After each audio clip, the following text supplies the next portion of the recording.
That's splendid, Nat. No, that's just right. Let your shoulders relax a bit. There we go. Cool. That's a lovely picture of Natasha. She's standing in great light and it's a lovely background and everything else. But it's completely spoilt because it's not sharp, it's fuzzy. Now, most people think fuzzy pictures are because the shot is out of focus. 9 times out of 10, if you have a fuzzy shot, it's actually due to something called camera shake. The longer the lens you're using, the worse the effect can be. Let me show you what I mean. I have here an extremely expensive, no expense spared, camera shake demonstrating tool. If I hold this stick out like that, put my finger just here, and move the stick up and down, only about an inch where my finger is, look at the leaves at the end. They're bobbing up and down probably 2 or 3 times that amount. That's what happens as you look down your lens. The longer your lens is, the more it magnifies this wobbling up and down thing. The distance between me and Tash, it's probably going, I don't know, 4 times as much. If you zoom out right across to the other side of the park, it'll be even more. Stuff will be leaping around all over the place. Let me show you what that looks like through a camera. Janie's going to pop her camera off the tripod. I'm just going to wander over here and join Tash while she does that. Now, here we go. If I stand here with Tash, with the lens short at a short focal length, there's little discernible movement in the picture, is there? But if Janie zooms that in and makes the lens longer to get a nice head and shoulders portrait type shot, don't we look lovely? You'll notice there are little bits of movement. We're kind of jiggling around in the frame just a tiny bit. And those tiny movements are what will cause camera shake because they'll blur and you'll get a fuzzy picture. Now, the obvious thing to do is what Janie does most of the time anyway, and that is to use a good sturdy tripod. I say good sturdy because a wobbly tripod's useless. You won't freeze camera shake if you have a wobbly cheap tripod. Spend the money in the pub instead. It'll be much better value. Tash, there we go. Excellent, top model. Here we go. Now you see, if I take the same shot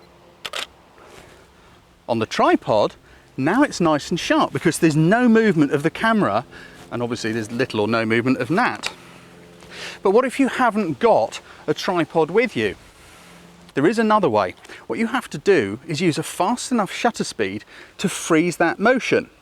Just like if you're photographing someone riding a bicycle, you've got to use a fast shutter speed to freeze the movement. Now, since I've put the tripod down, the light's changed a bit. Here's how you do it. Now, as I frame up the shot of Tash like this, looking through the viewfinder, I can read off what the shutter speed is. And in this case, it's now a 90th of a second. But my focal length is 150 millimeters. So I need to use a shutter speed faster than 150th of a second in order to freeze that motion. There's a little rule. If your focal length is 200 mil, you need a 200th of a second. If it's 100 mil, you need a 100th of a second or faster. It doesn't matter if you're 100 millimeter and you've got a 1,000th of a second, because that's way, way faster. It will absolutely freeze any little movement you have when you juggle the camera around. But if you're at 100 mil and you've only got a 25th of a second or something like that, I pretty much guarantee you, if you haven't got a tripod, you're going to get a blurry, fuzzy picture, and it'll be nothing to do with focus. It'll be camera shake. Okay, let's go through what we have to do about this. Here we go, Nat. Right, looking through the camera, and you have to do it through the camera to make sure that it is actually taking a light reading off your subject. 90th of a second. 150mm lens, I need more than 150th. I'm already on the widest aperture that I can use, so I can't get any more light into the camera that way. But I can increase the ISO, because as I increase the ISO setting, I'm increasing the sensitivity of the chip in the back of the camera. If the chip is sensitive, it doesn't need anything like so much light. I'm going up to 400 ISO from 200. Here we go. Nice one. Tash, put your head that side a bit, just so that it's a different picture. We've now, of course, got somebody walking right behind Tash, so I'm just going to pause for a moment till they've gone. Here we go. Excellent. Right. My shutter speed is now 180th of a second. It's gone from a 60th to 180th. Let's just recap on that for a moment. I started off with a 90th of a second shutter speed, which is too slow to freeze the wobble, the movement of the camera shake. By doubling the ISO sensitivity from 200 to 400 ISO, that had the effect of doubling the shutter speed from 90 to 180th of a second.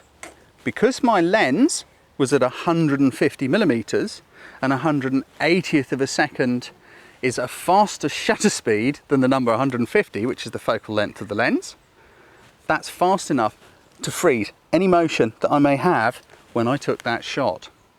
Think about it, just watch that bit again and you'll kind of get your head around it.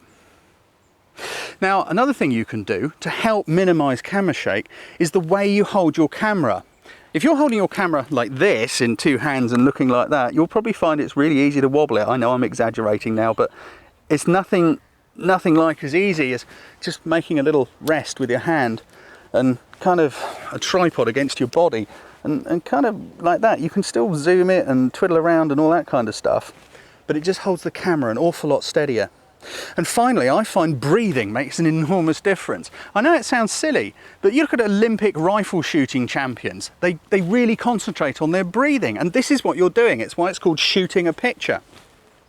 I find if I shoot or squeeze the shutter button on the exhale, it works an awful lot better. So if I just kind of like breathe, rest it, and then and click it, I can usually get an even steadier picture. Hope that helps. You should have lovely sharp pictures from now on in.